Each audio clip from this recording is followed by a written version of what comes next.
What's going on, team? I am back from India. So, welcome to another episode of the PT Profit, Leverage, and Lifestyle Show. I'm your host, Matt Dart. I'm super pumped to get back into it. So, for those who don't know, I was just away in India playing cricket. Had a little 2020 competition over there and played well. But super excited to get back into things. So, back on board, back talking to all my clients. I was still working a little bit while I was away, but I wasn't doing as many coaching calls, and obviously, I wasn't doing any PT sessions. So, my trainer Josh, the legend, the living legend, he was doing all the sessions for me. So, I was able to be fully present over there and really have an awesome time. But anyway, since I've been back, a lot of the conversations have been around clients canceling or retention. So what I wanted to do is go through what the ideal cancellation process should be to ensure that you're actually keeping your clients for a long period of time. Because there's always up and downs in business. Everyone has up and downs in their life, and sometimes they might want to throw in the towel. That's natural. It is going to happen. But there's a certain way that you want to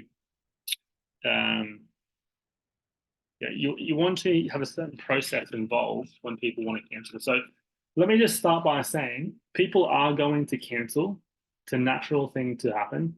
And unfortunately, the perception is when things get tough, personal training is the first thing to go.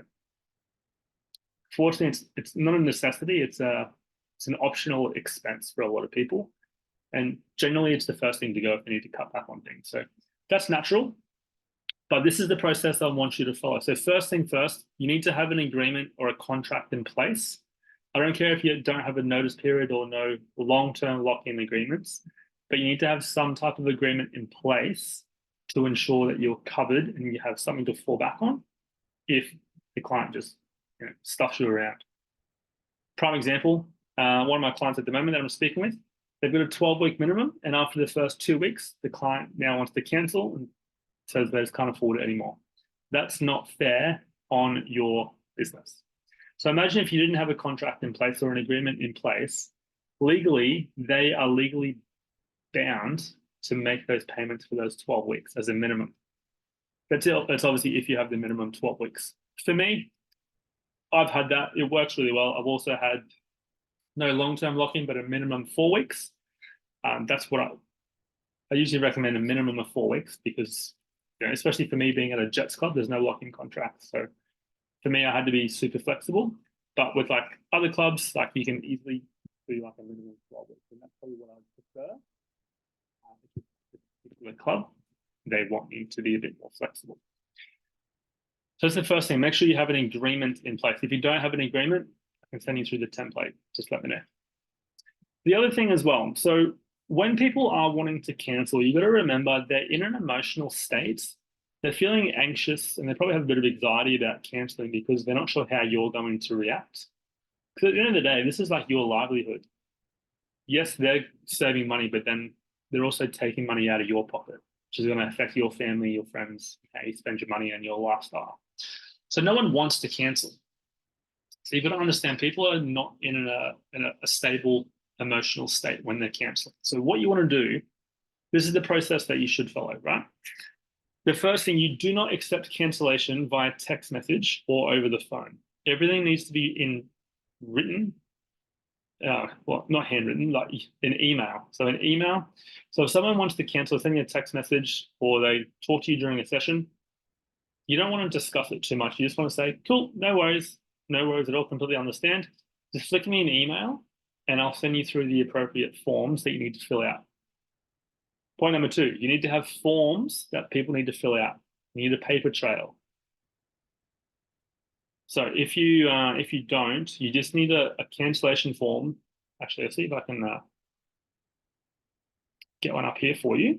And if you're not watching the video, then I highly suggest doing so.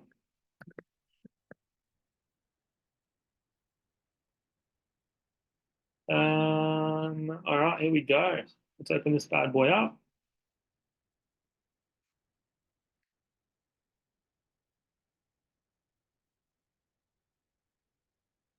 All right, this is what it looks like.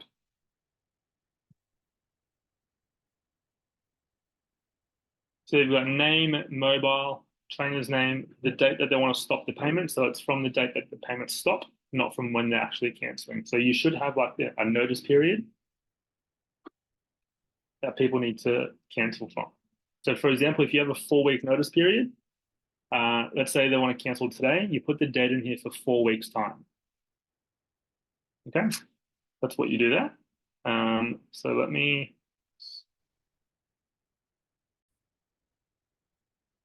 All right, so the cancellation form. So basically what you wanted to have in this cancellation form, as I said, was, if I just share my screen again for you guys, just so you can see, you're going to have them sign it, which basically allows you to cancel the payments. If they don't fill out the cancellation form, then no payments get changed. It's the same thing if people want to go away on holidays and then want to pause their payments. You need to have them fill out the time hold form, which is very similar to this. It's you want to pause the payments from this date and resume them on this date. And it's a legally binding contract that you guys have with the client. So they sign it, and then it's just a little thing down the bottom to get some feedback as well, and just an option to make a review. So you want to get some social proof as well. If people do leave, which they will, you want to make sure you get some social proof. Okay. So that's basically the cancellation form. So as I said, process is, as soon as they want to cancel, they need to send you an email only, and then you're going to send them through the cancellation forms. Now, this is what you do. So once they send the email, give it 24 hours before you actually respond. Because people would have calmed down by then. They would have got rid of their emotional, state. They should be neutral by now. Once you're in the neutral state and you're ready to action the cancellation request, give them a call. And basically you want to say, hey, Sally, thanks so much for sending through the cancellation form. I'm about to send through your forms to fill out. So sorry. Thanks for sending through the cancellation request. I'm about to send you through the cancellation form to fill out. I just thought I'd get some feedback on your experience before I do. So firstly, how have you found the training? What have you liked? Awesome, blah, blah, blah. Awesome, what have you disliked? Awesome, no worries, that's awesome feedback. And are you happy with your results? Yes or no? Most of the time they should say yes, but if they're not, then that's a whole different conversation. But provided they are happy, what you want to ask then is, okay, cool. So do you mind if I ask the reason for you wanting to cancel? Let's just say that they financially they can't afford it anymore, which is very common. Awesome. So Sally, I understand financially it's not viable for you anymore. And as it sounds like you had a really good experience, which is awesome. So I just wanted to ask, if there was a cheaper option that was affordable to you, that was similar to what you're getting now, would you be open to looking at that?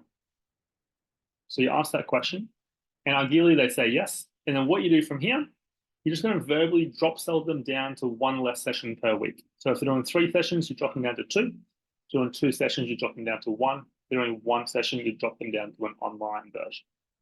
Okay. So for example, if they're doing 3, they're paying $200 a week. So awesome, Sally, you're paying $200 a week at the moment for 3 sessions a week. Have you considered if you're just doing 2 sessions a week, that's only going to be $135 per week instead of $200. So it saves you almost, what's that? It saves you $65 per week. Is that sustainable for you?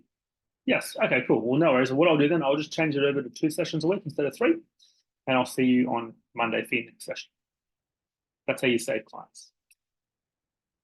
Okay. Now, if they can't do it after you're verbally trying to drop sell them down, what you do is say, cool, no worries. I appreciate the honesty. What I'll do, I'll send you through the cancellation form now, and then let's just make the most of the next 4 weeks. Now, they need to send through the cancellation form back for you to actually cancel the service. So they don't send it back and everything's normal. Payments still come out, etc., etc. I've had that before, actually. I've sent the cancellation form and they never filled it out and they just kept training. They just forgot about it. And people they sometimes cancel on a bad day, which is why you want to have the notice period in there. So if you're going to have the 4-week notice period, it gives you 4 weeks to actually try and win them over again. So what you want to do in that 4 weeks is you want to put a little bit more effort in. You want to forecast their results a little bit more. And it's going to ask, what else are you thinking you need help with? So what's the plan when you're training on your own? How are you going to push yourself this hard? Who's going to keep you accountable? Just little triggers like that. It's going to make them question them actually wanting to cancel. Because I've had that before as well. Like after the first week they wanted to cancel, you sent them the form. Then after 2 weeks in, they're like, hey, I think I'm actually going to miss this. How much is it just to do 1 session a week instead of 2? Or how much is it to do 1 instead of 3? You know what I mean? Because people will miss it. They don't want to quit in most cases. So hopefully that makes sense, team. That's what you should be doing for a cancellation process. A lot of personal trainers don't have any cancellation process, and they just go week to week, hoping that the clients pay and hoping that the clients turn up for their sessions. You need to have boundaries, structures in place, and expectations on what's required if they need to cancel. So I hope that makes sense. Thank you again for tuning in. If you do like the episode, make sure you like and share it with a friend. It's the only favor that I'll ever ask is to share it with a friend, because that's how we're going to help more people and change the industry. So enjoy your afternoon, and I'll see you in the next podcast episode.